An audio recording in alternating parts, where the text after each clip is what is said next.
Cuttack India కంటే south ఆఫ్రికాకే ఎక్కువ favour చేస్తుందా? సంజు శాంసన్ ఇక ఓపెనింగ్ స్లాట్పై ఆశలు వదులుకున్నట్టేనా? ప్లేయింగ్ 11 ఎలా ఉండబోతోంది? India versus south Africa first T20I match playing 11 ఎలా ఉండబోతోంది? టీంలో ఎవరెవరు ఉంటారు? టీం న్యూస్ ఏంటి? పిచ్ కండిషన్స్ ఎలా ఉంటున్నాయి? హెడ్ టు హెడ్ ఎలా ఉంది? ఈ డీటెయిల్స్ అన్నీ ఒకసారి చూద్దాం.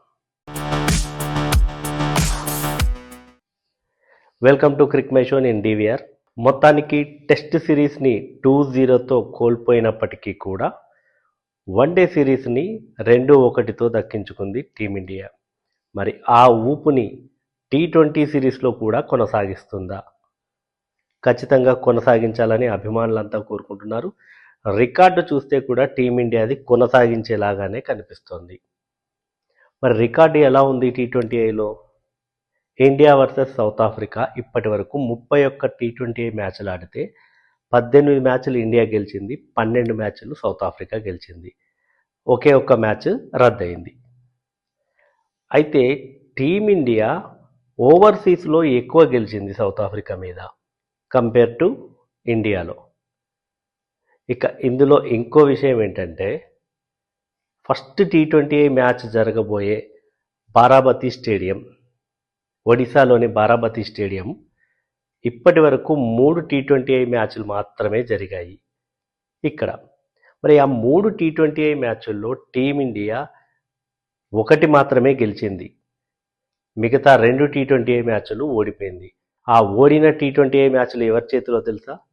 సౌత్ ఆఫ్రికా చేతిలో. సౌత్ ఆఫ్రికా ఇక్కడ ఆడిన 2 మ్యాచ్లను గెలిచింది. సో ఆ లెక్కన సౌత్ ఆఫ్రికాకి ఇదొక సైకలాజికల్ అడ్వాంటేజ్ అని చెప్పొచ్చు. టీమిండియా ఓవరాల్ పర్ఫార్మెన్స్ చూస్తే T20Iలో post world cup 2024 T20I world cup గెలిచినప్పటి నుంచి ఇప్పటి వరకు ఒక్క సిరీస్ కూడా ఓడిపోలేదు టీమిండియా. విదేశాల్లో 4 సిరీస్లు ఆడింది, బైలేటరల్ సిరీస్లు. విదేశాల్లో 4 సిరీస్లు ఆడింది, స్వదేశంలో 2 సిరీస్లు ఆడింది. ఇందులో ఏ ఒక్క సిరీస్ కూడా కోల్పోలేదు, ప్రతి సిరీస్ని గెలిచింది. మనకు చూసాము, మనకు గుర్తుండే ఉంటుంది. 2024 వరల్డ్ కప్ గెలిచిన తర్వాత జింబాబ్వే టూర్కి వెళ్ళాము, అక్కడ గెలిచాము. ఆ తర్వాత శ్రీలంక టూర్ వెళ్ళాము, అక్కడ గెలిచాము. బంగ్లాదేశ్ ఇండియాకి వచ్చింది, ఇండియాలో బంగ్లాదేశ్ని ఓడించాము. ఆ తర్వాత సౌత్ ఆఫ్రికాకి వెళ్ళాము, సౌత్ ఆఫ్రికాలో ఓడించాము T20I సిరీస్లో. ఆ తర్వాత ఇంగ్లాండ్ ఇండియాకి వచ్చింది, సో ఇంగ్లాండ్పై T20I సిరీస్ గెలిచాము ఇండియాలో. తర్వాత ఆస్ట్రేలియా వెళ్ళాము రీసెంట్గా, ఆస్ట్రేలియా మీద కూడా T20I సిరీస్ గెలిచాము. ఈ రకంగా వరుసగా సిరీసులు గెలుచుకుంటూ వస్తుంది టీమిండియా సూర్యకుమార్ యాదవ్ కెప్టెన్సీలో. మరి కెప్టెన్గా సూర్యకుమార్ యాదవ్ సక్సెస్ఫుల్గానే నడిపిస్తున్నాడు టీంని, కానీ తన బ్యాటింగ్ పర్ఫార్మెన్స్ మాత్రం చాలా పూర్గా ఉంది. రీసెంట్ టైమ్స్లో చూస్తే కనుక ఏషియా కప్లోనూ పెద్దగా పర్ఫామ్ చేయలేదు, ఆస్ట్రేలియా టూర్లో కూడా ఏదో 20+ రన్స్ స్కోర్ చేశాడు. కానీ సూర్య మార్క్ ఇన్నింగ్స్ అయితే ఎక్కడ కనిపించలేదు. ఆ 20స్ని బిగ్ నాక్స్గా కన్వర్ట్ చేయలేకపోతున్నాడు సూర్యకుమార్ యాదవ్. సో దాని మీద తను ఫోకస్ చేయాల్సినటువంటి అవసరం ఉంటుంది. ఇక సూర్యకుమార్ యాదవ్ ప్రెస్ కాన్ఫరెన్స్లో చెప్పాడు, చాలా క్లియర్ కట్గా చెప్పాడు. ఓపెనింగ్ స్లాట్లో శుభ్మన్ గిల్లా, సంజు శాంసనా అన్న డిబేట్కి అయితే తెరదించాడు. ఓపెనింగ్ స్లాట్ డెఫినెట్గా శుభ్మన్ గిల్దే. సంజు శాంసన్ మధ్యలో వచ్చి జాయిన్ అయ్యాడు ఆ ఓపెనింగ్ స్లాట్లో, అంతకుముందు ఆడింది శుభ్మన్ గిల్లే. కాబట్టి శుభ్మన్ గిల్ ఎప్పుడైతే కంబ్యాక్ అయ్యాడో తన స్లాట్లో తను ఆడతాడని అయితే స్పష్టం చేశాడు. ఓపెనింగ్ స్లాట్ తప్ప నెంబర్ 3 నుంచి 8 వరకు ఆటగాళ్ళు ఎక్కడైనా ఫ్లెక్సిబుల్గా ఆడాల్సిందేనని చెప్పాడు. ఆ విషయం సంజు శాంసన్కు కూడా తెలుసు అన్నాడు. తను ఆ విషయాన్ని ప్రూవ్ చేస్తున్నాడు కూడా. తను నెంబర్ 3లో ఆడుతున్నాడు, నెంబర్ 4, నెంబర్ 5, నెంబర్ 6 ఇలా ప్రతి ఆర్డర్లో కూడా ప్రతి ఒక్కరికి ఏ బ్యాటింగ్ ఆర్డరు పర్మనెంట్ కాదు అని చెప్పాడు. సో దాని ప్రకారం అందరూ ఆడుతున్నారు. ఇక అన్నిటికంటే ఇంపార్టెంట్ విషయం కమ్బ్యాక్ హీరోలు. ఎవరు కమ్బ్యాక్ హీరోలు అంటే Hardik Pandya and Shubman Gill. Hardik Pandya Asia cup తర్వాత తను ఇంజురీ కారణంగా T20Iలో ఆడలేదు, ఇంటర్నేషనల్ మ్యాచ్లకి దూరమయ్యాడు. తర్వాత తాను రికవర్ అయ్యాడు, రీహాబ్ అయ్యాడు. ఆ తర్వాత మ్యాచ్ ప్రాక్టీస్ కూడా దొరికింది సయ్యద్ ముస్తాక్ అలీ టోర్నమెంట్లో. బరోడా తరపున ఆడాడు, బాగానే పర్ఫామ్ చేశాడు తను. కాబట్టి తనకి కావాల్సినంత మ్యాచ్ ప్రాక్టీస్ దొరికింది. ఇక్కడ కూడా అంటే వీళ్ళ ప్రాక్టీస్ సెషన్ని మాత్రం అతడు స్కిప్ అయ్యాడు.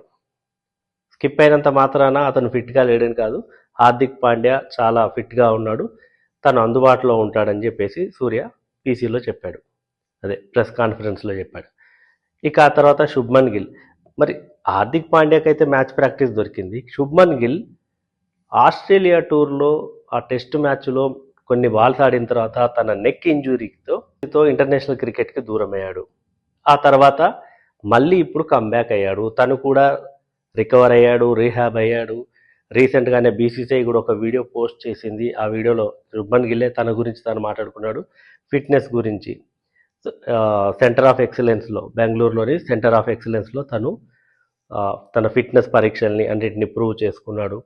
తనకి ఒక్క మ్యాచ్ ప్రాక్టీస్ అయితే లేదు, కంపేర్ టు హార్దిక్ పాండ్యా లాగా తనకి మ్యాచ్ ప్రాక్టీస్ లేదు, కానీ తను డైరెక్ట్గా ఆడతాడు. తను 2.5 hours ప్రాక్టీస్ చేశాడు. బారామతి స్టేడియంలో ప్రాక్టీస్ సెషన్లో పాల్గొంది టీమిండియా. ఆ ప్రాక్టీస్ సెషన్లో 2.5 hours ప్రాక్టీస్ చేశాడు. అంతేకాదు కోచ్ గౌతమ్ గంభీర్తో చాలా లాంగ్ చాట్ నడిచింది, అతనికి చాలాసేపు కన్వర్జేషన్ నడిచింది అని అయితే మనకు తెలుస్తోంది. తర్వాత తను సిక్సర్లు బాగా కొట్టాడు, స్టాండ్స్లోకి కొట్టాడు. ఫ్రీగా స్టేడియంలోకి ప్రాక్టీస్ చూసేందుకు స్టేడియంలోకి అభిమానులను కూడా అలో చేశారు ఫ్రీగా. సో ఆ కేరింతల మధ్య శుభ్మన్ గిల్ అయితే తన ప్రాక్టీస్ని చాలా సక్సెస్ఫుల్గా ఫినిష్ చేసుకున్నాడు. ఆ తర్వాత సంజు శాంసన్ కూడా ప్రాక్టీస్ చేశాడు. అభిషేక్ శర్మ బౌలింగ్ వేశాడంట, బ్యాటింగ్ ప్రాక్టీస్ చేయలేదు, బౌలింగ్ వేశాడు. అభిషేక్ శర్మ బౌలింగ్ని కూడా శుభ్మన్ గిల్ ఫేస్ చేశాడు. అభిషేక్ శర్మ బౌలింగ్ని, జస్ప్రీత్ బుమ్రా బౌలింగ్ని. సో ఇలా ప్రాక్టీస్ సెషన్ అయితే చాలా బాగా నడిచింది టీమిండియాది. ఎస్పెషల్లీ రికవర్ అయ్యి వచ్చినటువంటి శుభ్మన్ గిల్ ప్రాక్టీస్ చేశాడు. ఒకసారి ప్లేయింగ్ 11 ఎలా ఉండే అవకాశం ఉందో ఒకసారి చూస్తే, జనరల్గా అందరికీ తెలిసిందే గన్ షాట్ అది. ఓపెనింగ్లో అభిషేక్ శర్మ అండ్ శుభ్మన్ గిల్. నంబర్ 3 ఎవరైనా ఆడొచ్చు, నంబర్ 4 ఎవరైనా ఆడొచ్చు, నంబర్ 5 ఎవరైనా ఆడొచ్చు. అయితే ఉండే ప్లేయర్స్ ఎవరెవరు ఉండొచ్చు అంటే సూర్యకుమార్ యాదవ్, తిలక్ వర్మ, సంజు శాంసన్. నేను అనుకోవడం, ఎందుకంటే జితేష్ శర్మకి మరి ఇమ్మీడియట్గా అవకాశం ఇస్తారా లేదా, 1-2 మ్యాచ్లు సంజు శాంసన్కి ఇచ్చి ఆ తర్వాత తనకి ఇస్తారా అనేది అయితే చూడాలి. బట్ నేనైతే సంజు శాంసన్ ఉంటాడు అనుకుంటాను. సో టాప్ ఆర్డర్లో 5 members అయిపోయారు. నెక్స్ట్ హార్దిక్ పాండ్యా, అక్షర్ పటేల్, వాషింగ్టన్ సుందర్, కుల్దీప్ యాదవ్, జస్ప్రీత్ బుమ్రా, హర్షదీప్ సింగ్, హర్షిత్ రాణా. సో వీళ్ళైతే ఖచ్చితంగా టీంలో ఉండే ఛాన్స్ ఉంది. స్పిన్నర్ల విషయంలోనే ఎటొచ్చి గతంలో మనం ఆస్ట్రేలియా టూర్లో కూడా చూసాము, 4 స్పిన్నర్లు ఉన్నారు. 4 స్పిన్నర్లలో 3 ఆడించారు. మరి ఆ 3 ఎవరన్నది కూడా చాలా చాలా కీలకమవుతుంది. ఇప్పుడు అక్షర్ పటేల్, వాషింగ్టన్ సుందర్ ఈ ఇద్దరు స్పిన్ వేయగలరు, బ్యాటింగ్ చేయగలరు. సో వాళ్ళకున్న అడ్వాంటేజ్ అది. కుల్దీప్ యాదవ్ అండ్ వరుణ్ చక్రవర్తి ఇద్దరు మిస్టరీ స్పిన్నర్స్. సో వాళ్ళిద్దరిలో ఒకరిని పిక్ చేసుకున్నారు.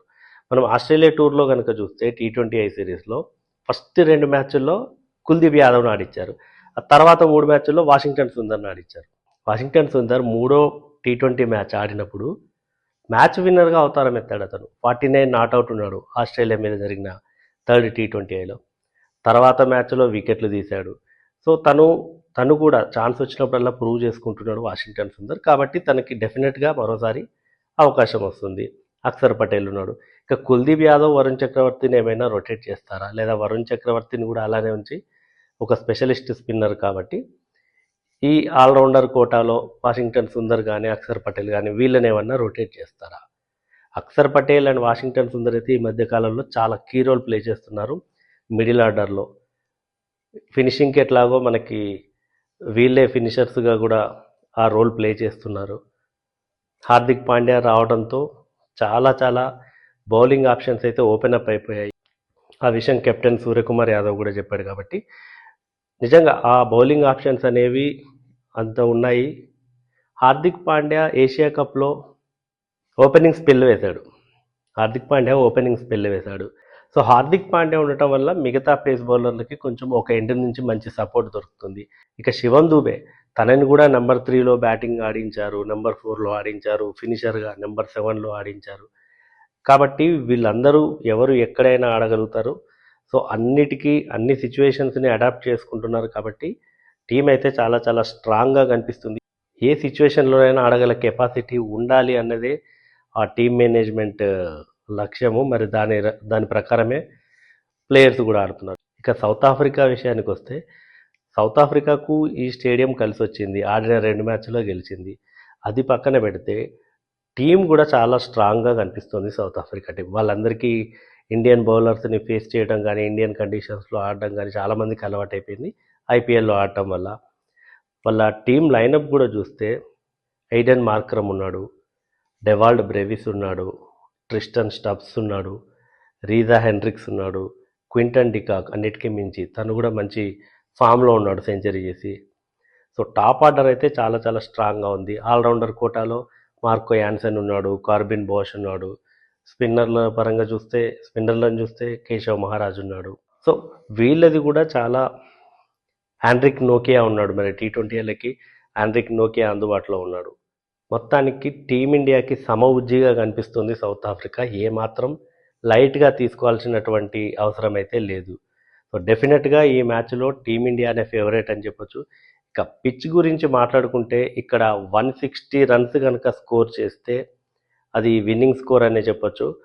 గతంలో ఆడిన 2 మ్యాచ్ల్లో కూడా టోటల్స్ అయితే చాలా తక్కువ లో స్కోరింగ్ గేమ్స్ నడిచాయి.